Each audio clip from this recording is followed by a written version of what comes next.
你只是听说今天国道上要举行漫展，就佩戴好自己金色地旗驱动器，准备 cos 成地旗去参加漫展。然而在路上时，你却被 Doro 驾驶着100吨王撞飞。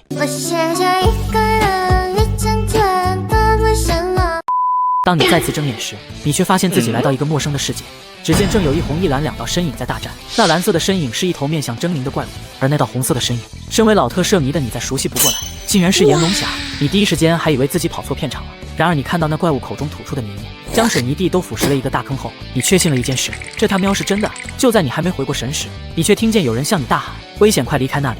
你回头看去，却看到让你更加震惊的一幕，只见一个戴着眼镜、梳着28分偏刘海、留了一点点胡子的帅哥向你跑来。你震惊不是因为对方是个帅哥，而是他喵的这个人你认识啊！这正是封印铠甲的召唤人东山。随后东山将你扶起来说道：你没事吧？这里现在很危险，得赶紧离开。随后东山就将你带到了远处，并再次嘱咐你赶紧跑路。你虽然很想看看事态的发展，但比起吃瓜还是小命更重要一点。而在你跑路时，你发现自己佩戴的金色地旗驱动器竟然不见了。但现在也不是考虑这个事情的时候。冷静过后的你才反应过来，刚刚发生的一切居然都是真的。难道是自己穿越了？随即你对着空气大喊：系统系统！但是除了空中的风声，并没人回应你。之后你又尝试大喊金手指，就连猫叫狗叫你都学上了，但仍然没有任何反应。经过长时间的折腾，你早已精疲力尽，肚子也传来咕咕的叫声。你无奈地摸了摸自己的肚子，却发现方才不见的地旗驱动器竟又出现在你腰上。感觉不对劲的你就准备拿下腰带，但你却发现腰带后面的卡扣竟然不见了。你尝试用力掰开这个腰带，但腰带像似与你融合了一样，根本拿不下来。在你手忙脚乱不知所措中，只听咔一声，你碰到了变身器，随后腰带出现熟悉的变身音效。在你不可置信又有些懵逼中，已经完成了变身。随后你突然想到了什么，然后直接翻开了卡盒，卡盒里整整齐齐铺满了卡。你没有多想，抽出了一张空我骑士卡。你学着剧中的动作，将手中的空我骑士卡片插进驱动器后一推，下一秒一阵光华闪过，你就变成了假面骑士空我。就如所有男孩子一样，你也有着有朝一日可以变身为假面骑士的梦想。随后你又拿出6张不同卡片来回变身。突然你感觉自己脑袋一晕，一种来自心底深处的疲惫感袭来，当即你就一头栽倒在了地上，被迫解除了变身。然后你腰上的金色地旗腰带也渐渐消失不见，就好像是重新缩回了你的体内一样。在你昏迷过程中，你隐约听到一个老人在讲话：年轻人，下次用腰带之前先看看操作手册，操作手册就在腰带侧边的平板里。真是个愣头青。随后不知过了多久，你才勉强醒来，迷迷糊糊中你将手摸向了腰带。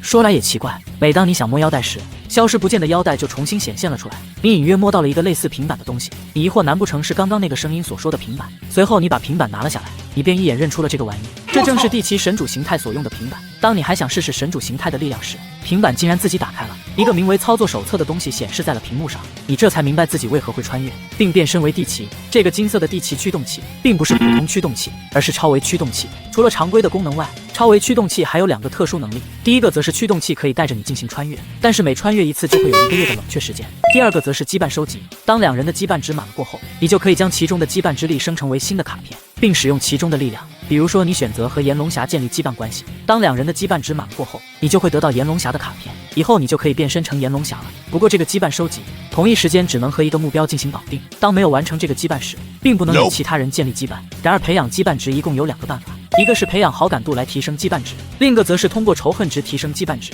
说白了就是时不时打太极，让对方记恨你，从而提升仇恨值。最后还有一点也是你最在意的，那就是变身过后的消耗。变身的目标越强，你所消耗的体力就越多。以你现在的体力，想要变身成神主形态的话，所消耗的体力大概是普通形态的10倍，也就是只能仅变身3分钟。你思考之后觉得当下最重要就是提升体力，然后与其他铠甲勇士建立羁绊，最终目标则是拥有帝皇铠甲的能力。之后的1个星期，为了能够延长变身时间，你每天都进行体能训练。就当你路过一个工地时，你却看到场中正有一蓝一棕2道身影正在战斗，正是风鹰侠与异能兽在战斗。只见风鹰侠先是使用风鹰弩进行攻击，随后又转换成风鹰剑。异能兽在东山的攻击下根本没有反击的机会，那异能兽的速度很慢，根本比不过风鹰侠，所以那异能兽果断地选择了跑路。只见他先是后退一步，然后化作一道黑雾就消失在了原地。东山见状十分不满，恶人无胆跑得倒是挺快，这才过了2招我都还没过瘾。此刻的你突然想到了什么坏主意？结，这不正是刷羁绊的好时候吗？随后你走到东山面前，便对他说道：没打过的话来跟我打吧。东山看着你总感觉有些眼熟，当即他就有些疑惑地问道：你是什么人？随后你便说出了那句经典名言：我只是个路过的假面骑士，给我记住了。你掏出了印着假斗的卡片，你将卡片插进驱动器后一推，一阵光华闪过，你便变身为了假斗。对方有些震惊，因为你的打扮实在是和铠甲勇士太像了，便开口问道：难道你也是铠甲勇士吗？但随后他又想到，金木水火土中并没有能够和你对应的铠甲，难道你穿的是影界研发出来的铠甲吗？你懒得回答这个说不清的问题，便直接就出手了。贾斗的速度本来就很快，再加上你是突然偷袭，东山直接被一拳打飞了出去。你这一拳虽然没让他受伤，但侮辱性极大。东山重新召唤出了风鹰剑，然后便直接朝着你冲杀了过来。你很清楚，目前以你的格斗术以及剑术，还不足以对抗已经经过专业训练的东山。看着东山即将冲到自己的身前，面具下的你却露出了一个不怀好意的笑容。只见你掏出一张甲斗加速技能卡，插进驱动器里一推，下一秒世界仿佛静止了一般。风鹰侠的动作变得极其缓慢，你便对风鹰侠进行了全方位的捶打，因为你觉得这样能够更快的提升羁绊值。短短3秒钟的时间，你就捶了他400多拳，直到腰带上提示超速停止的语音响起，你才结束了自己的暴行。当然了，你出手都是有分寸的，你的攻击不会打伤风鹰侠，但会让对方感觉很痛，毕竟你的目的只是刷羁绊值。随后风鹰侠的身上炸开了许多道火花，东山就在一瞬间被打得解除了铠甲，然后倒在地上昏迷不醒。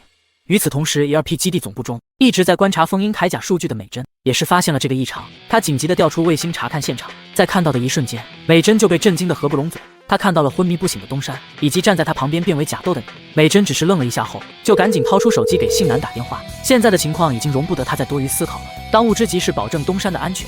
此时的你还回味刚才的战斗，你对自己如此顺利就解决了东山感到意外，但很快你就想清楚了其中的原因。按照现在这个时间点，他才刚刚获得风鹰铠甲没多久，说不定连风鹰铠甲有哪些技能都还没弄明白。如果提前准备好释放禅定翼，那自己刚刚还真没辙。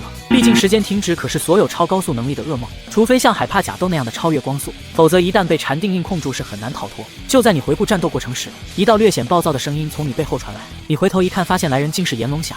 炎龙侠现在还不是跟你交战的时候。随后你插入甲斗超速卡片，便在信男的震惊中消失了。然而现场的情况并不只有 ERP 知道，你今天搞出来的动作，影界也全都看在眼里。之后的几天，为了能够提高变身时长，你仍然进行着体能训练。与此同时，美珍检测出异能兽出现的信息，便派东山以及信男前往调查。自从二人从你那里吃瘪后，肚子里一直憋着一口气，这次执行任务没有浪费时间，看到异能兽的瞬间就开大解决了战斗。在远处的丑江也是被震惊到，我瞧今天这两人火气这么大吗？解决战斗的二人便回到幸福饺子馆，然而进去时却看到了让人讨厌的身影。东山当即就要变身收拾你，信男见状阻止了东山，便询问你到底是谁。我只是个路过的假面骑士，是世界的破坏者，你们也可以叫我王小明。二人听完也是发懵，假面骑士是什么？世界破坏者又是啥？这人不会有中二病吧？冷静过后的东山便问你到底有什么目的，你表示自己只是想跟二人切磋，并无其他目的。当然作为报答，自己也可以帮助你们对付异能兽。当然你也不是什么热心肠，你这样做的目的，一是可以打异能兽快速提高体能，第二个就是加快羁绊的成长速度。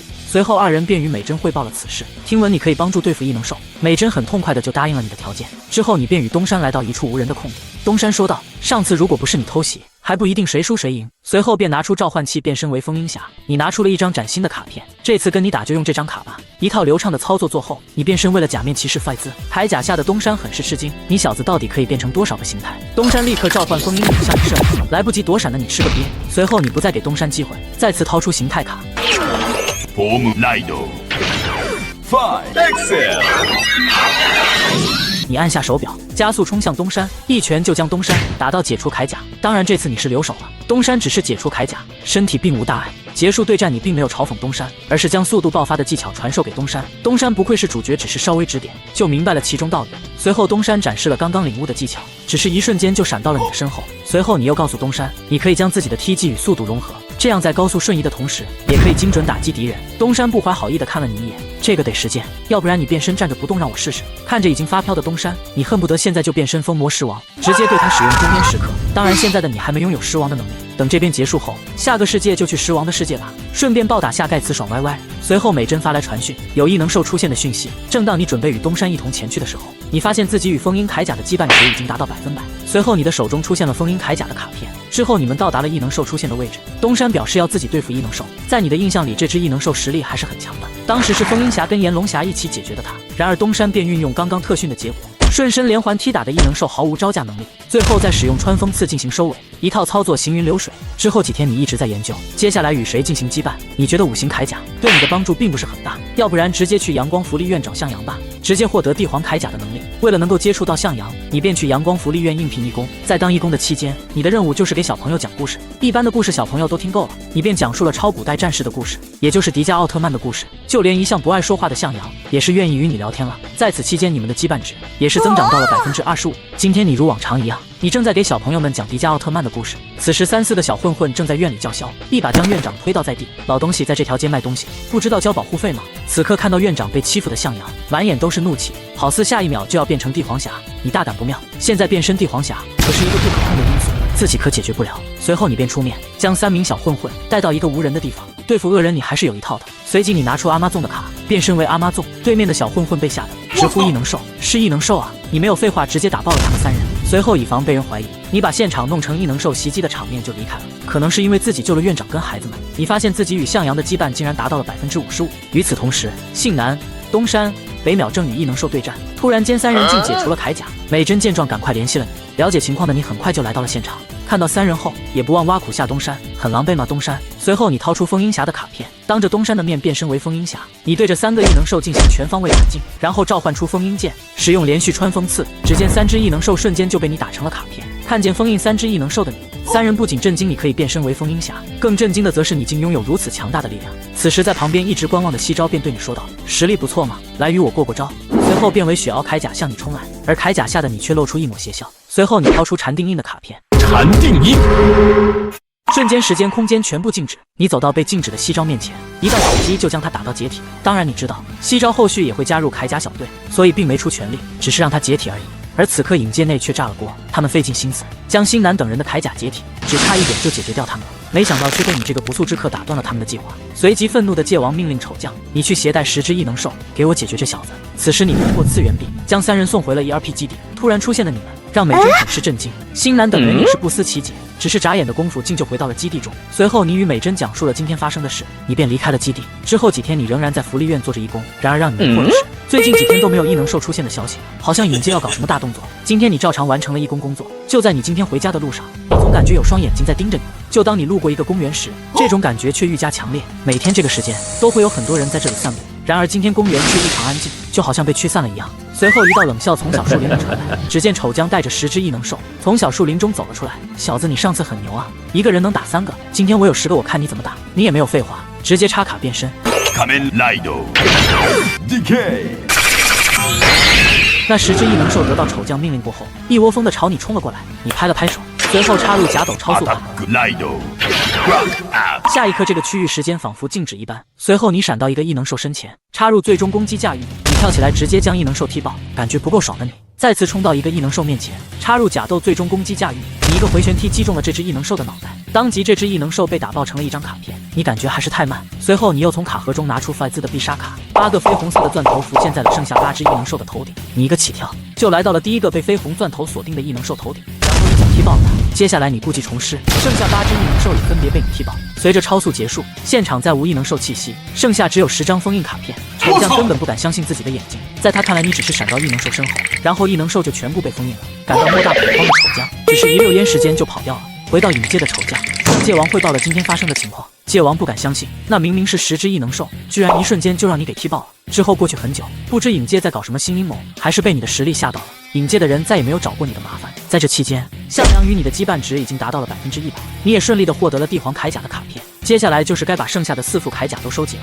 毕竟来都来了，当然还是要集齐，不然就太可惜了。随后你准备前往 ERP 所在的快餐店，看看铠甲小队最近怎么样了，顺便再选择一个人作为下一个刷羁绊值的目标。就在你路过一个废弃工厂时，已经发现了信男和北淼正在工地的正中心对峙着。在原著中，双方的内战是不可避免的，信男还在试图挽回局面，甚至愿意主动退步，然而北淼依旧不依不饶，甚至直接变成黑犀铠甲，下一秒就毫不客气地朝着不愿变身的信男一拳打了过去。莫名其妙挨了一拳的信男此时也是被激发出了火气，当即也变身为炎龙铠甲。没有废话，2人就打斗在了一起。刚开始双方还是势均力敌，之后北淼召唤出流星枪，局势便一边倒了。你看了出来，信男这是在放水的，连武器都没有召唤，然而流星枪却狠狠地扎在了炎龙侠的胸膛之上，信男几乎是一瞬间就飞出了数米之远，并倒在地下解除了铠甲。此刻北淼还不忘嘲讽信男，就你这点能耐也配做队长。看到此刻你再也忍不住了，随后你将羁绊绑定为黑犀铠甲，然后掏出空我卡片变身为空我。就在北淼还想继续嘲讽信男几句的时候，你却是来到了他背后，一拳砸到了他的背上，北淼一个跟呛差点摔到地上。北淼有些愤怒地回过头，是谁敢偷袭我？你并没有回答北淼的话，你只是挑衅似的对北淼勾了勾手指。被激怒的北淼重新召唤流星枪向你冲来，你架住流星枪便将其夺了过来，随后斩向北淼。不服气的北淼握紧拳头再次朝你冲来，你将力量汇聚到拳头上，对拼了一拳，北淼直接被能量的冲击打飞倒在了地上。看到倒地无法战斗的北淼，为了不影响后续剧情发展，你没有再对其出手，之后便顺身离开了现场。之后跟原著一样，信男因强制解除铠甲还在医院休养，北淼充当了临时队长。然而就在刚刚，得到美珍通知的4人来到现场准备封印异能兽。当然为了找到刷羁绊值的机会，你也尾随来到了现场。由于园区太大，作为临时队长的北淼便下达了分组命令，昆中与东山你们在场外行动，我跟西昭则前往场内行动。然而刚刚进入场内的2人就遇到了前来狙击他们的魔衣，西昭也没有多想，当即就直接冲了上去，和那异能兽站在了一起。而北淼只是在一旁静静的看着，只因之前西昭在引界12人曾留下的过节，所以他并不准备出手。然而西昭和魔衣对战并不顺利，经过几次魔衣的重击，西昭的铠甲已经非常不稳定，已经临近解体的边缘。此刻 EP2 基地的美珍也是侦查出了异常，当即联系昆中与东山前去支援。而此刻北淼依旧在旁围观，毫无出手的意思。见状，你感觉刷羁绊的时候到了，随后你掏出第7卡片，插入驱动器内。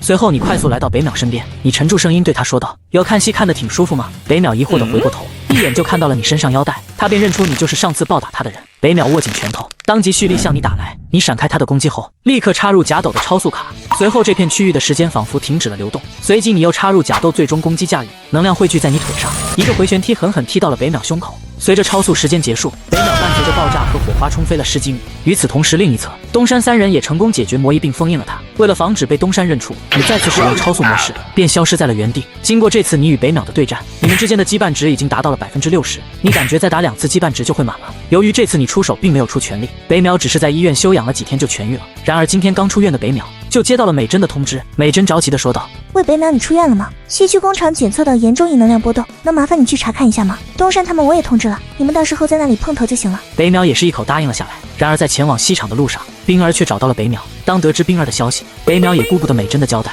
驱车就来到了2人约定的地点。此刻东山3人已经到达西区工厂，而几人走进工厂后，并没有发现什么异常。就在3人稍微放松警惕时，数道瘆人的狂笑声从他们背后传来。这群铠甲勇士果然上榜，没想到他们这么好骗，今天就是铠甲勇士的末日。只是一瞬间，5只形态各异的异能兽出现在了众人身前。来人正是暗影武护法，而刚刚就是恶水模仿冰儿声音之走的北淼，为的就是彻底解决铠甲勇士。下一秒，双方全部进入战斗状态，很快8个人就打斗到了一起。然而东山3人本就是寡不敌众，加上暗影武护法实力确实强大，没一会就落入了下风。另一边到达地方的北淼却不见冰儿的身影，这不由得让北淼更加急切起来。最近你为了加快与黑西铠甲羁绊的速度，也是一直盯着北淼的行踪。你看到北淼一个人落单，觉得刷羁绊的时候又到了，你便变身为地奇，用着自己沉重的假声对北淼说道：“呦呦呦，这不是我们的黑西侠先生吗？才几天不见就这么拉了。”本就心急的北淼直接就把你当成了骗他来到此地的始作俑者。随后北淼变为黑西铠甲，顺势召唤出流星枪向你冲来。一脸茫然的你还以为今天北淼吃火药了，脾气居然这么大。看到冲向你的北淼，你随即拿出卡和剑进行抵挡，武器攻击带来的能量将你俩震退数米。你当即拿出假斗超速卡准备速战速决，然而北淼好似已经摸清了你的战斗风格，随即将流星枪插入地上，顺势释放了早就准备好的硬诀。禅定一。下一刻，这片区域时间空间全部停止。北淼拿起流星枪走到你面前，只见流星枪积攒着能量，瞬间狂瀑渣直冲冲的向你胸口扎去。然而此时禅定印的限制竟然解除了，你没废话，直接插入假斗超速卡，在超高速下，北淼的动作就如静止一样。你再次插入假斗最终攻击驾驭，能量汇聚在你腿上，一个回旋踢直接将北淼踢飞出去了10几米。北淼落地瞬间就强制解除了铠甲，愤怒的北淼还在大喊：“混蛋，你为什么不受禅定印影响？”你没有理会他，直接加速离开了现场。其实刚刚禅定印确实将你定住了，只是双方实力差距太大，只是定住2秒就结束了。随后你手上出现了黑西铠甲的所有卡片，你很意外，没想到北淼这么记恨你，居然这一次就打满了羁绊值。当你还在思考今天的事情，美珍却给你发来紧急通知。你看到美珍的消息，你大概知道东山3人情况很危急，而至于北淼的问题，他是被你打爆了，你肯定不能承认就是了。下一刻，你使用了风鹰居的卡片，一辆蓝白相间的风鹰居就出现在了你的面前。你跨坐上风鹰居就朝着坐标地方急速赶去。此时西场，昆中一个失误被恶火打到解除铠甲，东山西昭见状同时回头看向昆中，然后只是这一时分神，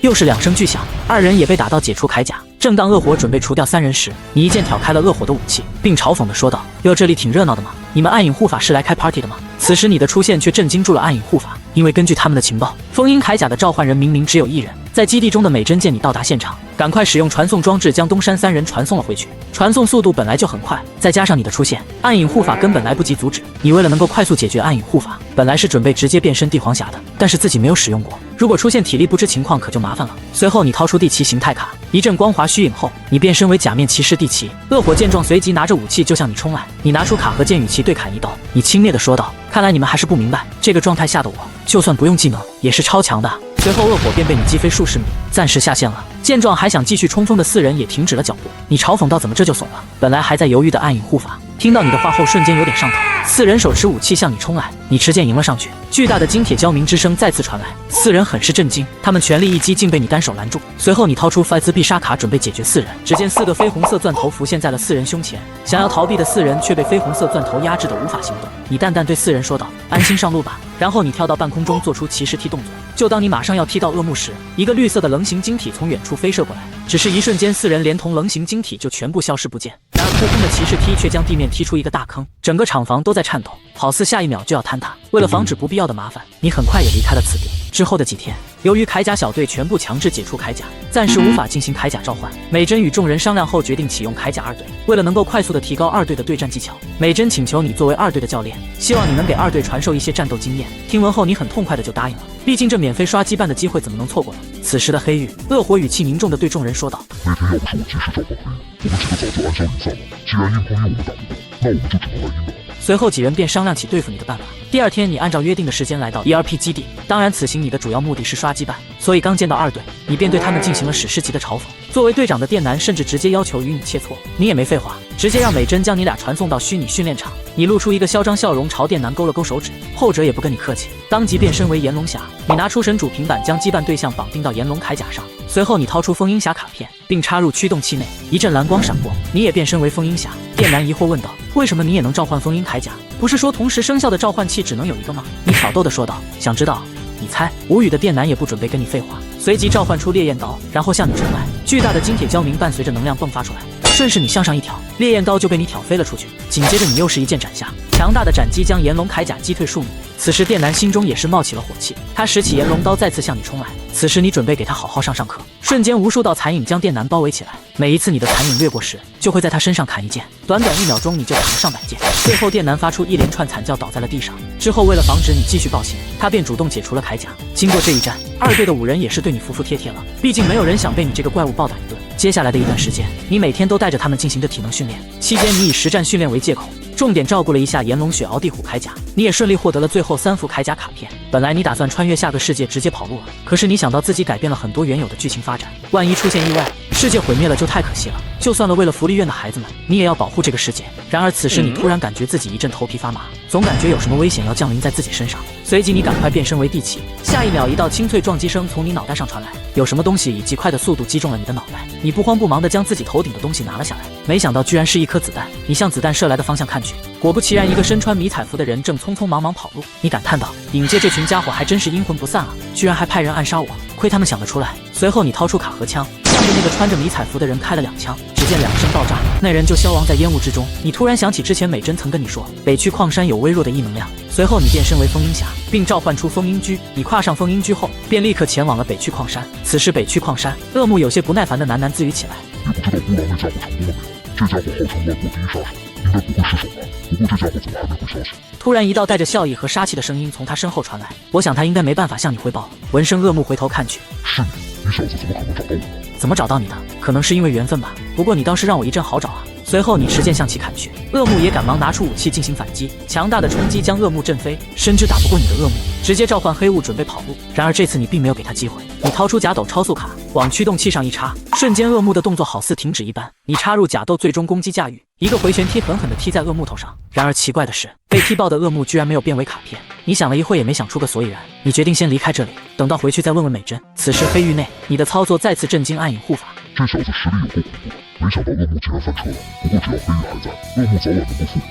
目前我们的头号大敌还是铠甲勇士，只要解决铠甲勇士，这家伙也不足为惧。随后这黑绿色菱形晶体只是在矿洞中转了一圈，就隐匿进了虚空中消失不见。而刚刚暗影护法的谈话一字不差的全部被你听见。之所以他们没有发现你，是因为你使用了地奇的隐身卡 Invisible。你决定最近一段时间先低调一点，潜伏一段时间，观察一下看看如何进入暗域。在你消失的这一段时间，2队的5人如释重负，为此5人还进行了一次庆祝。然而他们不知道的是，暗影护法已经悄悄地盯上了他们。2天后，只见变身为铠甲勇士的5人将恶土团团包围，地虎侠和风鹰侠上来就砍向恶土。恶土发出了不甘的质问：“你们不是口口声声说英雄，怎么我会打我呢？”北凯回答了恶土的问题：“英雄？不，我们只要结果。教练说了，对付影界的人不需要讲仁义道德。”随后5人便再次向恶土攻去。恶土眼看自己就要被干掉，立刻召唤黑雾，一瞬间就逃回了黑域。而此时黑域中的几位暗影护法看到今天你并未出现，更加确信了你离开的情报，他们便大胆地开始了自己的计划。之后他们通过黑帝得知了向阳就是帝皇铠甲情报，而另一边的二队也通过 EP2 的机密信息得知了向阳就是帝皇铠甲的变身者，而他们则准备利用向阳来引出暗影护法。然而这一切都被隐身的你看在眼里，你知道目前以向阳的实力还没有人能够对付他，所以你准备暂时静观其变，必要时候再出手。之后如原著一样，恶金找到了向阳，受到伤害的向阳愤怒地变身为帝皇铠甲，瞬间就将恶金打飞数百米。此时躲在一旁的黑帝见状，立即从兜里拿出一个小黑球往天上一抛，一大团乌云就遮挡在了向阳的头顶。无法吸收太阳能量的向阳瞬间解除铠甲并失去了意识。正当黑帝想有所动作时，一直跟随向阳的二队突然跑了出来。虽然黑帝拥有4大凶兽这张底牌，但现在就跟二队开战实在得不偿失。随后放弃向阳的黑帝就消失在黑雾之中，而此时刚要带走向阳的二队，却被突然出现的西招阻止。害怕露馅的二队只能将向阳还给了西招。而另一边，恶金发出了愤怒的吼叫，差一点我就成功了。他这一声吼叫也吸引了二队的注意。随后电男命令泽西去解决恶金，一道白光闪过，泽西便变身血鳌铠甲。随后他召唤出武器便向恶金冲去，正在气头的恶金也顺势召唤暗影斧。随后二人对拼一斧，强大的能量冲击将二人震退数米。还没等泽西反应，恶金又是一斧劈向血鳌铠甲的胸口，伴随着大量火花，血鳌匣被击飞数米。泽西恼羞成怒地说道：“可恶！你们在看我笑话吗？”看不下去的北凯当即准备变身帮忙，然而电男却将他拦了下来。我倒是有个想法，僧多肉少，张嘴吃饭总是比较容易吃得饱，你们说是不是？没错，我看最起码他不会这么不经打吧。我倒是无所谓，你们随意吧。而此时泽西可不太乐观，恶金再次用力砍向血鳌铠甲，伴随着爆炸，泽西瞬间解除铠甲飞到了队友身边。由于强行解除铠甲，泽西便也失去了变身血鳌铠甲的资格。见状，恶金留下狠话就消失在黑雾之中。然而二队的作死之路还未结束。当天晚上，这群大聪明竟潜入幸福饺子馆，然后使用迷药掳走了向阳。第二天一早，二队一行人就来到了郊外的一个废弃家具厂。只见昨天晚上被迷晕的向阳还在沙发上呼呼大睡。而就在刚刚，美珍得到通知，市中心有异能兽出现的气息。随后作为队长的电男表示，文中你去市中心把异能兽引过来，看到向阳的异能兽肯定能把暗影护法引出来，到时候我们将他们一网打尽。没一会，地虎铠甲与风鹰铠甲就与异能兽激战在了一起。而这个异能兽也是大有来头，正是狗到了最后的魔石。在地虎侠与风鹰侠的联合攻击下，魔石很快就有些顶不住了。就在二人即将封印魔石时，暗影护法竟突然出现，4人强力一击直接将风鹰侠与地虎侠打飞了出去。此刻躲在一旁的炎龙侠与黑西侠跳了出来，二人立刻召唤武器便向暗影护法攻去。在一旁隐身的你看得出来，二队的实力要远远大于一队。这个北凯甚至可以拖住3位暗影护法。而另一侧的恶金在文东与方中的正义群殴下毫无还手余地，最终在裂地劈与穿风刺攻击下，恶金彻底被打到消失不见。感觉不对的3人当即分头跑路。然而二队好像对此早有策略，一瞬间恶土恶水就被文东方中以及北凯拦住，而电男则是死守大门。恶火见状当即掉头直接朝着向阳所在的沙发跑去。既然得不到，就让我们同归于尽吧。此时正在大门看守的电男根本来不及阻止恶火，就当恶火即将一刀砍向向阳时候，突然间恶火的动作犹如静止一样，你快速来到恶火身旁，你直接插入甲斗最终技能驾驭，一个回旋踢就将他踢爆，然后你又插入第7斩击最终驾驭，你快速来到恶水恶土身边，2道带着巨大能量的斩击直接将恶水恶土砍爆。至此暗影护法全灭。甲斗超速结束后，电男几人还没搞清发生了什么事，他们只看到敌人竟自己爆炸了。而此时为了寻找向阳的西招也赶过来，看到你之后西招很是震惊，但是这次来他是为了带回向阳，也没有多问，带着向阳就离开了。之后你看向无法面对你的二队，你也没说什么就将二队带回了 ERP 基地。得知来龙去脉的美珍当即解除了二队几人的召唤资格，而此时的一队也休养的差不多了，所以他们也是成功重新上岗。你也顺理成章的卸下了教练的职位，但你现在很担心，由于你插手而造成的蝴蝶效应，导致5人的感情磨合也不比二队好哪去，能不能召唤出帝皇铠甲都是个未知数。当然如果出现意外，就由自己出手解决黑魔兽。然而平静的时间总是短暂的，这天 ERP 基地中的警报再次拉响，美珍检测出4个城区全部出现异能兽，很快他就联系到5人，并直接将5人分别传送到了4个城区。此刻东区的昆中与西招正在与4大凶兽之一的桃物进行战斗，然而二人的攻击却全都被桃物化解。感觉不妙的二人当即使用出震雷箫与裂地劈，然而2人的必杀却被桃物直接挡下。随后桃物冲向二人，一击就将二人打飞了出去。此时昆中跟西招已经到达极限，即将就要解除铠甲，然而此时整个城市的通讯全部断绝失联，美珍根本没办法联系到你。此时美珍已经顾不上城市的安危了，当即召唤卫星将昆中二人传送了回来。而北区的信男面对混沌也没讨到什么好处，几番攻击下，混沌竟毫发无损。西区北淼对饕餮也是如此，饕餮几番的攻击下，北淼根本招架不住。然而东山这边却是压制着穷奇，快速瞬移配合斩击，将穷奇打得摸不到北。最后东山准备使用穿风刺进行收尾，正当穿风刺将要穿过穷奇时，突然出现的桃物竟一顿挡了下来。然而东山却被突然出现的桃物分了神，只见2道巨大的能量波向东山打来，来不及躲闪的东山重重的挨了一击。此时受了重伤的东山宛如一只待宰的羔羊。然而桃物与穷奇可没想放过他，只见2只凶兽朝着东山狂奔而来，眼看桃物的大刀就要落在东山的脑袋。突然，现场传出巨大的金铁交鸣之声，手持卡和剑的你轻描淡写的就挡住了桃物的攻击，然后你又是一击将想要突袭的穷奇打飞。随后你对东山说道：“东山，你先撤退吧，我来陪他们玩玩。”只见一道光束照到东山身上，瞬间东山就消失在原地。然后你掏出假斗超速卡，瞬间跑到桃物身边，你再次插入假斗最终技能驾驭，能量汇聚在你腿上，一个回旋踢桃物直接被你踢飞数百米。你很意外，没想到这家伙能硬抗一招骑士踢。此时想要向你偷袭的穷奇又是被你一脚踹飞。随后你看向只剩半条命的桃物，你掏出地奇最终假面驾驭，伴随着巨大能量的骑士踢，桃物被你踢成了卡牌。见状不妙的穷奇想要逃跑，你再次插入弗莱兹最终技能驾驭，红色钻头将穷奇控制得无法动弹，伴随着巨大的爆炸声，穷奇也被你踢成了卡片。随后你便插入弗莱兹加速卡，立刻加速前往信男所在处。就在混沌即将干掉炎龙铠甲时，你插入最终斩击驾驭，伴随着巨大爆炸，混沌被你斩飞数百米。你感叹道：“不愧是可以抵挡帝皇铠甲2拳的怪物，防御真是强的可怕。”还没等混沌站起身来，你又是一击骑士踢下，瞬间混沌就被炸成了卡片。随后你将3枚封印卡交给信男，又瞬间消失在了原地。此时北淼的状态也不是很好，铠甲的耐久值已经超过80%，再打下去解体时早晚得势。就在饕餮即将挫爆北淼时，你竟一剑将饕餮的长枪挑飞。当北淼看到来人是你时，不堪回首的往事又浮现他心里。由于之前你一直使用风鹰侠的形态出现在北淼面前，所以北淼根本不知道你就是每次暴打他的最终祸首。此时北淼虽然心有余悸，但是他还是嘱咐到你：别以为我会原谅你，这家伙很强，你要小心。你没有理会北淼，你掏出亚吉陀最终技能驾驭，能量汇聚在双斧之上，你跳起来直冲冲的向饕餮踢去，伴随着巨大爆炸，最后一只凶兽也被你踢成了卡片。然而屡次失利的黑帝也被影界彻底抛弃，之后过去很多天再也没有异能兽出现。但是你知道真正的大 boss 即将现身，而就在刚刚，走投无路的黑帝竟打开了黑色锦囊，只见数道猖狂的大笑声在黑帝周围响起，黑帝一时间惊慌失措的四处张望，然而他却看到了更加恐怖的一幕，只见暗影护法的虚影浮现在了他的面前。慌张的黑帝不可置信地问道：“你们不是已经消亡了吗？”哈哈哈，我们怎么会轻易放了你？来吧，这是最后一战，我们来让那些讨厌的铠甲勇士知道我们的厉害。黑帝不由得更加惊慌了：“你们什么意思？”暗影护法调侃地回答道：“呵呵呵，我们什么意思？没什么意思，只不过是想拿你这颗充满贪欲的心来用。”下一刻，5人的残魂竟与黑帝融合，紫色雷电充满整个地下基地。至此，凯伊的最终 BOSS 黑魔兽登场，伴随着黑魔兽出现，整个城市都被黑暗笼罩。此时 ERP 基地也传来了卫星发送的警报。美珍看到异能量波动，不由得惊呼出声。这次的异能量波动，居然是上次那4个异能兽的3倍之多。随后不敢怠慢的众人就被美珍传送到城市中，随后双方就打斗在了一起。然而众人的合力攻击却无法对黑魔兽造成伤害。不耐烦的黑魔兽嘲讽道：“你们这是在给我挠痒痒吗？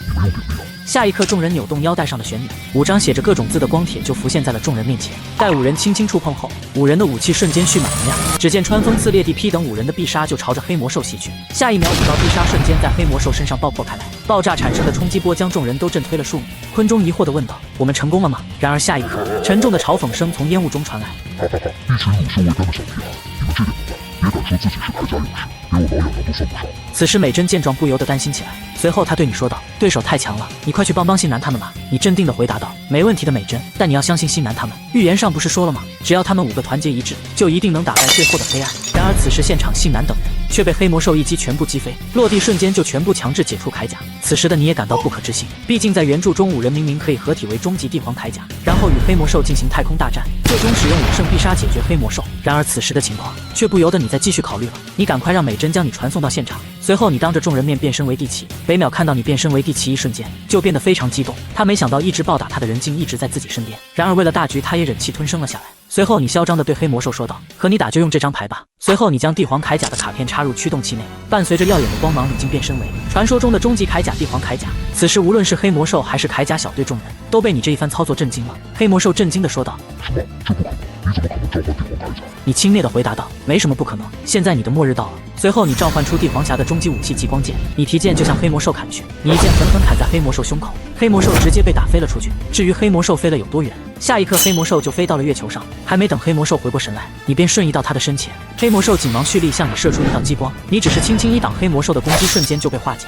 然而见状不妙的黑魔兽却赶快瞬移闪走到太空。随后黑魔兽双手蓄力出一个菱形晶体，你能感受到菱形晶体蕴含着大量能量。随着黑魔兽蓄力完成，菱形晶体竟化作无数光线向你射来，顿时月球表面泛起浓浓烟尘。黑魔兽有些惊异地看着四散的烟尘，然而一道金光爆发，你竟毫发无损。此刻黑魔兽彻底被吓到了，你随后拿出一张技能卡插入驱动器内，5胜必杀。只见5张铠甲的金色卡牌浮现在前方，随后你蓄力瞄准黑魔兽，想要逃脱的黑魔兽竟被束缚住无法动弹。下一刻极光剑伴随着金龙直冲黑魔兽，在一阵爆炸之后，黑魔兽便消散在宇宙之中。解决战斗的你，为了防止体力不支强行解除铠甲，你便果断地返回了地球。看到你回来的众人连忙询问你没事吧，有没有受伤？刚刚你和黑魔兽飞得太远了，怎么样？战斗结束了吗？见到众人一副急切的模样，你也是露出了十分嚣张笑容，说道：“当然了，本帅哥出手直接把他打得连渣都不剩了。现在我宣布，地球以后不会出现异能兽了，世界和平了。至此，你在凯伊世界的旅行也算完美结束了。”之后几天，你与众人告别后，便来到一个荒郊野外。随后你插入第7卡片一推，你便变身为第7。然后你拿出神主平板，选择了穿越世界功能。下一站你竟穿越到了狮王的世界。在此期间，你为了能够名正言顺地报答盖茨，你便加入了使解者阵营。此刻乌尔带着你又回到了2017年，只见创奇与龙我正在与异类创奇对战。然而由于骑士历史被修改，龙我与创奇根本不是异类创奇的对手，甚至变身都要被迫解除。而此时空中突然被划开了一个缺口，只见2个巨大飞行器从里面飞了出来，来人正是庄武与盖茨。紧接着2人便变身为假面骑士狮王与盖茨。随着2人的加入，很快异类创奇就落入了下风。见状不妙的乌尔就准备离开，你轻佻地说道：“怎么你不管异类创奇了吗？”乌尔无奈地回答道：“对面有4个骑士，怎么难道你能打4个吗？”值得说一句，虽然你在加入使解者时曾展示变身为第7，但对于你的实力他们却无从知晓。然而刚回到2018年，奥拉就出现并嘲讽了乌尔一顿。乌尔，看起来你的新王好像拥立失败了呢。下一刻乌尔表示突然出现的狮王打断了他的计划。奥拉很是震惊，没想到年轻的庄武这么快就获得了狮王力量。之后奥拉认真思考了一下，便消失在了原地，看样子应该是去了其他时间点了。此时你突然想到，以目前来看时间线还是按着原有的方向进展，那么自己前往2019年是不是可以见到假面骑士01呢？正好自己目前只收集到了2018年以前的卡片，如果可以的话顺便把令和的卡片也收集下。随后你对乌尔说道：“既然任务失败了，不如帮我个小忙吧，可否带我去2019年看看？我想去了解了解未来的骑士。”由于时间线还未更改，逢魔之日也并未降临，所以乌尔是知道01的存在的。随后乌尔就带你来到了2019年。刚进去2019年，只听一声爆炸，01竟被千奇打到解除了变身。随后千奇强行向01的驱动器中插入密钥，正当千奇还有所行动时，一个巨大的金属蝗虫突然跳出挡住了千奇。随后金属蝗虫朝着青年猛撞，然后一道英语音从驱动器中传来，青年竟变为01金属原子簇蝗虫形态。此时千奇轻蔑地说道：“这就是亚克的力量吗？让我来看看有多强。”随后千奇持剑就向对面砍去，然而却被金属蝗虫汇聚的金属盾给挡住。之后无论怎么攻击都无法打破金属簇蝗虫的防御，然而千奇却被金属蝗虫汇聚的尖刺一击就打飞了出去。眼看千奇就要解体，乌尔却说道：“这个时候了，你还不准备出手吗？”随后你挑逗地对乌尔说道：“既然你想看我打，那我就表演给你看。”随后你掏出第7卡片，一道虚影，你便变身为第7，然后你抢在金属蝗虫前，提前释放了最终斩击驾驭，一剑就将千奇看爆。顺势你还获得了千奇的卡片。由于自己子登情况下，在与假面骑士对战，只要打到对面就能获得其所有卡片。之后你望向金属簇蝗虫，你插入刚刚获得的千奇卡片，你便变身为千骑。顺势你又召唤出千奇的西西剑，你朝着金属簇蝗虫砍去，发现自己也无法破掉防御。随后失去控制的金属簇蝗虫汇聚出超强的力量，就向你打来。此时面具下的你邪魅一笑，看着冲向你的金属簇蝗虫，你直接使用西西剑进行阻挡，然后你将后面的拉甘尼拉能力全部汇聚到你剑里，你一剑掠夺斩击斩下，瞬间就将金属簇蝗虫打爆，然后小社长就解除变身倒在了地上。下一刻你的手里就出现了01系的所有卡片。之后达成目的的你很快就与乌尔回到了2018年。此时乌尔瞥着眼对你说道：“你上次说不能一打4是骗人的吧？”你挠了挠头，感觉很是尴尬，直到斯沃鲁兹的出现才化解了你的尴尬。随后斯沃鲁兹递给乌尔一个黑色表盘，然后说道：“这里面有假面骑士乌奇的力量，麻烦你们跑一趟2012年，然后找到适合这份力量的主人。”乌尔很痛快的就答应了下来，然后他就带着你来到了2012年。只见你们身处在一个小剧场中，之后就跟原著一样，乌尔将黑色表盘与台上的表演者融合，然后在他狰狞的表情下就变身为了异类乌奇。说来也巧，此时盖茨突然冲入了进来，抱歉，我不能再让你继续使用这股力量了。随后盖茨拿出红色表盘，之后伴随着大量特效，盖茨便变身为了乌奇装甲形态，然后他就向着异类乌奇攻去。此时的异类乌奇由于刚刚获得力量，还显得有些慌张。就当盖茨要锤向异类乌奇时，你徒手挡住了盖茨的攻击。此时的盖茨感觉很意外，眼前这个人居然没有变身，就抵挡住了他的攻击。随后盖茨喊道：“你这家伙是上次那个人，是使解者吗？我警告你，你要是再妨碍我，我就不客气了。”你轻佻地回答道：“我倒是想看看你要怎么不客气。”然后你掏出乌奇的卡片插入驱动器内，一个阵红光闪过，你便变身为假面骑士乌奇。此时在场出现了3个乌奇，分别是高仿版本、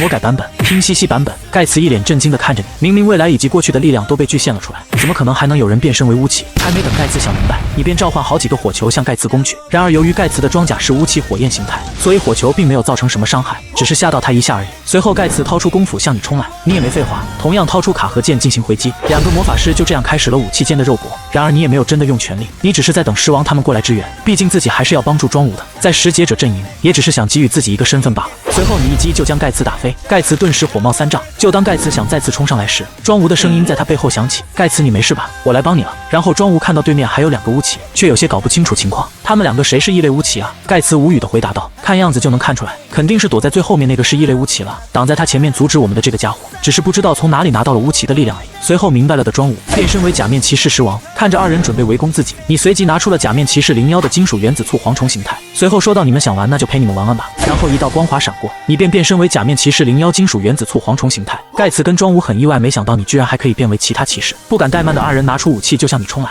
下一秒巨大的金铁交鸣之声传遍整个小剧场，2人的攻击被金属蝗虫组成的盾牌轻松挡下，顺势你又幻化出金属尖刺，下一刻金属尖刺就向2人攻去，2人被金属尖刺打得喘不过气来。然而整个对战过程你甚至动都没动，看着吃瘪的2人你嘲讽道：“怎么你们这就不行了？这样也可以被称为魔王吗？”听闻此话，2人便更加火大了。然而此时盖茨已经体力不支，下一刻就被金属尖刺的攻击打到解体，剩下的尖刺攻击让庄武也有些招架不住。此时你却突然想到，自己如果再这样玩下去，恐怕那位老魔王会直接过来找你麻烦。如果现在就与其对战，还真有点得不偿失。下一秒你就收回了所有金属蝗虫。然而此时庄武居然对着空气一顿乱砍，看到这一幕你都无语了。这真的是最强的魔王吗？不过虽然你心里怀疑，但嘴上却是十分认真的说道：“哼，现在就剩你一个了，我要亲自解决你。”然后下一秒你们2人就对拼上了。当然为了能演戏给食劫者看，你一个狡猾就撞上了时间极限键，然后你就直接飞到了乌尔身边，并解除了铠甲。你大声对乌尔说道：“不好，乌尔，咱们赶快跑，有高手在暗中偷袭我。”乌尔还没反应过来就被你抓着跑回了2018。然而此时现场的庄武还在疑惑，我居然有这么强，而盖茨却提醒他，还愣着干嘛？既然他俩走了，赶紧趁现在打败异类乌奇啊！随后庄武与再次变身的盖茨就向异类乌奇攻了过去。然而就在刚刚，落单的异类乌奇竟被庄武跟盖茨一击干爆。之后随着异类乌奇变回人类，乌奇的骑士历史也被纠正了回来。然而此时的2018年，乌尔没好气地对你说道：“你刚才是不是放水了？明明就差一击就干掉狮王了，你竟然收手了。”你尴尬地挠了挠头。乌尔，你相信我刚才是真的有高手？可乌尔那里会相信之前你在2019年时所展现出的实力，就算是放在骑士世界里也是数一数二的存在。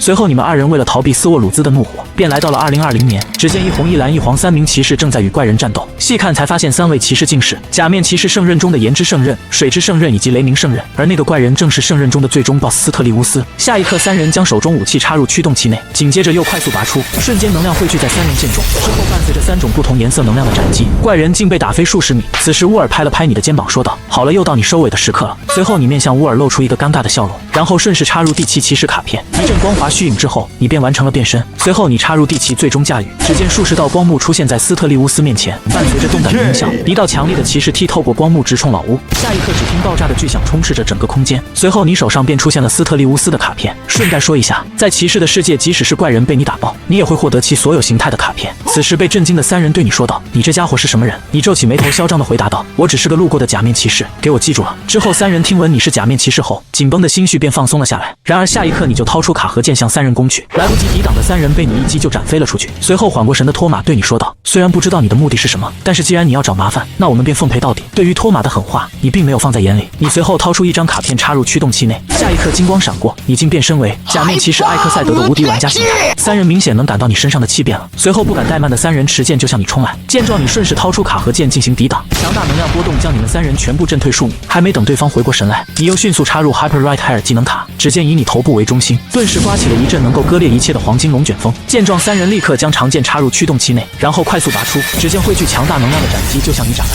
伴随着巨大爆炸声，现场泛起浓浓烟雾。待烟雾散去后，现场4人竟毫发无损。见状，你不再准备墨迹下去了。随后你插入无敌玩家的最终技能驾驭，你先是一脚暴击踢飞红色骑士，然后又是2脚踢飞蓝色跟黄色骑士。下一刻伴随着大量爆炸，只见蓝色骑士跟黄色骑士已经倒地不起，然而红色骑士却持剑站了下来。深知剧情的你当然知道，虽然看外形炎之圣刃是勇气飞龙的形态，但是你知道它驱动器上插的书是除了全开圣刃最强的奇幻全能之书。随后为了能够快速解决战斗，你便插入了打团必备的帝皇剑卡牌，又是一段金光闪过，你便变为假面骑士剑的帝皇形态。下一刻，飞羽真提剑向你斩来，然后你也顺势掏出武器抵挡攻击。你们二人对峙好一会都没有分出胜负。下一秒，你瞬间蓄力，直接将托马斩飞。你看得出来，经过几番对战，托马的体力已经严重不足。随后，你插入帝皇剑的最终技能驾驭，你手中出现了5张皇家同花顺的卡牌，然后一道道金色光幕浮现在你面前。下一刻，你冲过光幕向托马跑去，只见你的武器中汇聚出巨大能量，随后只见一声爆炸，托马被你打爆解体，然后你的手中就浮现出了圣刃系的所以卡片。此时在一旁的乌尔已经被你的操作惊艳到合不拢嘴，直到你走到他的跟前，他才回过神来。乌尔，时间也差不多了，我们回去吧。下一刻，乌尔就带着你返回了2018。此时斯沃鲁兹终于联系上了你们，而且不出所料的，你俩被臭骂了一顿。之后你为了向乌尔赔罪，你便请他吃了他最爱的冰激凌。2天后，一个拿着一本书的奇怪男子来到了你们据点。没错，来人正是狮王的加成沃兹。乌尔此时激动地说道：“你这家伙来这里干嘛？既然你们想知道，那我就开门见山地说了，请让我助你们一臂之力。”随后斯沃鲁兹疑惑地问道：“难道你放弃长盘庄无了吗？还是说你想从我们这里图谋什么呢？”之后沃兹解释道：“他需要你们帮助，去解决对于魔王殿下最棘手的拦路者，世界的破坏者假面骑士蒂奇。”此时听闻沃兹的话，你感觉事情越来越有趣了，不知道自己与门使士见面会是个什么样的反应。此时一处工厂外，盖茨正与异类灵骑对战，然而几个回合下来，异类灵骑就有些招架不住。随后找到机会的盖茨直接转动驱动器，然后只见力量汇聚在弓斧上，一道强力的斩击落下，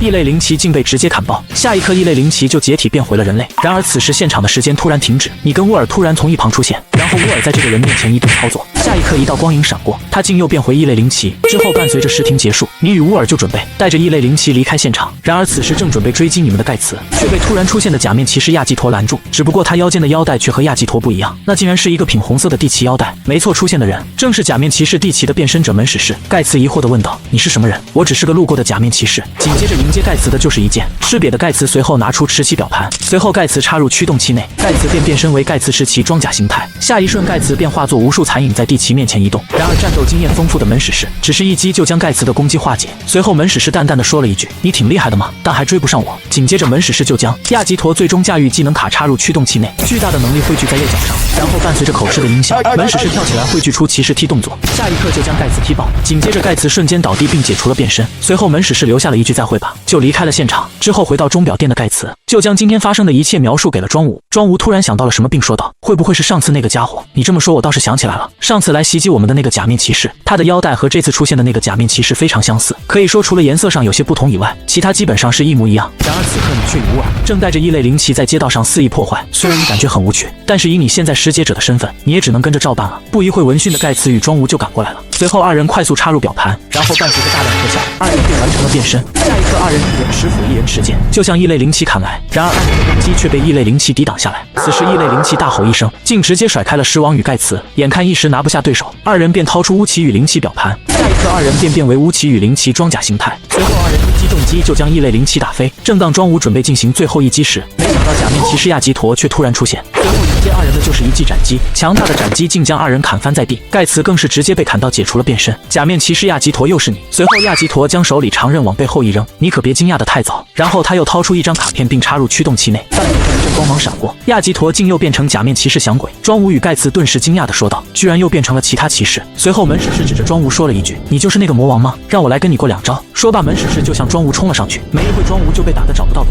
此时门使士见时机差不多了，顺势卡盒中掏出了响鬼的必杀卡，之后伴随着口吃的音效，一个太鼓就吸附在了庄武的胸口。下一刻，门使士拿着2个木棒就在太鼓上敲打了起来。接着伴随着一击重击，庄武就被打爆并解除了变身。此时异类灵骑见状一个跳跃来到庄武面前，只见庄武的灵体就被异类灵骑吸附了出来。就当异类灵骑将要成功之时，一旁的天空四尊紧忙结印，一击就将庄武灵体打飞了出去。见状的乌尔很是不爽，搞什么？把这家伙也收了。正当异类灵骑准备动手时，门使士却开口说道：“今天就这样吧，我先走了。”失阶者看到一旁不满的乌尔，你拍了拍他的肩膀并说道：“算了，就这样吧，你还真想干掉他不成？小心那个老爷子过来一巴掌拍死你。”而另一侧一间高档公寓内，见过门使士实力的奥拉激动地说道：“如果你想成为王的话，我会帮你的。”而门使士则表示自己对称王没有兴趣，倒是对奥拉之前提到的异世界地奇有点兴趣。然而下一刻，奥拉脸色却变得凝重起来。等等，有意外出现了！盖茨回到过去去找异类灵骑了，我们赶快过去阻止他吧。还没等奥拉准备穿越时间，门使士直接通过次元壁带着奥拉来到了2015年。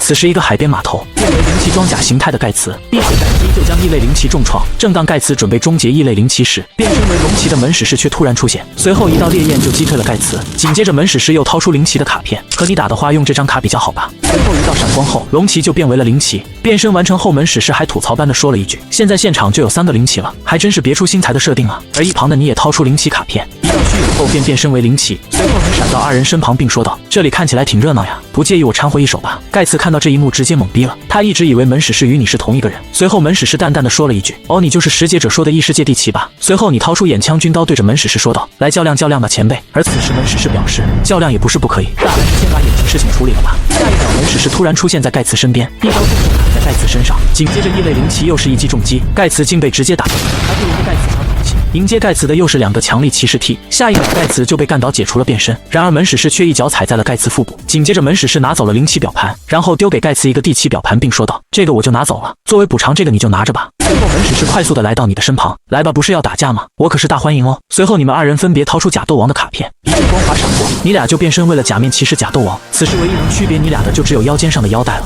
下一刻你们2人进入超速模式，现场的时间就如静止一般，你们俩同时掏出卡和剑对拼一刀，然而门使士却有些不敌，一个不注意竟被击退了数米。伴随着时间结束，你们2人又分别掏出2张卡片，一道虚影闪光之后，你们2人分别变为假面骑士圣刃与假面骑士亚基陀。门使士疑惑的说道：“你这一招倒有点意思，是不曾见过的骑士呢？”随后你们2人又是对拼一剑，然而此时只有一半力量的门使士根本不敌你，你又是一击重击，门使士就被斩退数米，还不错嘛。但是接下来就要结束了。随后门使士插入亚基陀最终假面驾驭，你也顺势插入圣刃最终驾驭，强力的骑士踢与强大的斩击就对轰在一起。下一刻强大的爆炸声传遍全场，只见烟尘散去后，门使士竟解除了变身。由于你并没有出全力，所以门使士并无大碍。门使士没好气的说道：“你这家伙实力真不赖，下手还真够狠的。”你尴尬的挠了挠头。随后门使士表示：“我们还是先离开吧，闹出的动静好像有点大了。”之后你们2人就回到了2018年，几天后，只见整个城市都充满了巨大爆炸声，一台巨大装甲降落在城市里。你看着发生的一切，你不禁的紧张，难道是自己的介入？疯魔之日已经提前到来了吗？此时城市的另一半看到发生一切的盖茨，也不顾阅读的阻拦，执意就要干掉庄武。